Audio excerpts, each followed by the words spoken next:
যে নোংরা রাজনীতি, যে ধ্বংসের রাজনীতি, এটা আমরা আর চাই না। আমি এদের কাছে সর্বপ্রথমে একটা জিনিস বিষয় যাব হলো ন্যায় বিচার। রাজনীতি কেন করবে? ছাত্ররা হচ্ছে আপনার লেখাপড়া করবে, রাজনীতি কেন করবে? এদের অভিজ্ঞতা সেরকম নাই রাজনৈতিকভাবে, কিন্তু ওরা সবকিছু পারবে আমার মনে হয়।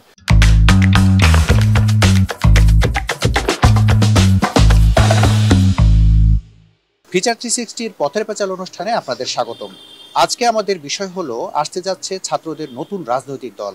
এই রাজনৈতিক দলের কাছে জনগণের প্রত্যাশা কি?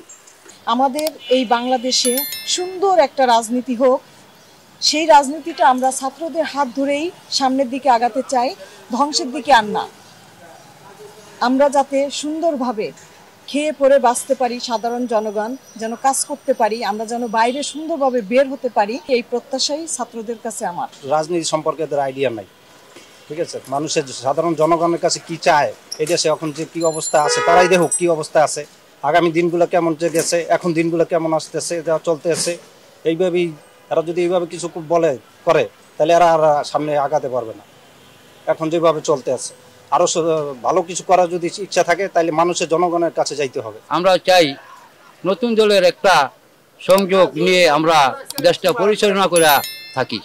সাধারণ জনগণের যে প্রত্যাশা সেটা হলো তাদেরকে যে আমরা যে সাপোর্ট করেছি এই সাপোর্টের জন্য তারা মূল্যায়ন করে এবং সবার যেন হাসি মুখে আমরা ফিরতে পারি ঘরে, কোনো ডাকাতি তারপরে ছিনতাই এগুলো থেকে মুক্তি পাই, মা বোনদের ইজ্জত যেন রক্ষা হয়। মনে হয় পুরাতনদেরকে সাথে নিয়ে যাওয়া উচিত, কারণ যারা পুরাতন রাজনীতিবিদ আছে, যারা সক্রিয়ভাবে এখন দলে আছে, তাদেরকে নিয়ে দেশটাকে সুন্দরভাবে আগে নেওয়া উচিত এবং আমি মনে করি তাদের দরকার আছে। হ্যাঁ, তারা আসার দরকার আছে। তারা না হলে আবার সেই স্বৈরাচারী আকার ধারণ করবে, আবার সে দুর্নীতি ফিরে আসবে। আমরা কি প্রত্যাশা করবো এদের সম্বন্ধে তো আমরা এখনো ধারণা করতে পারি নাই।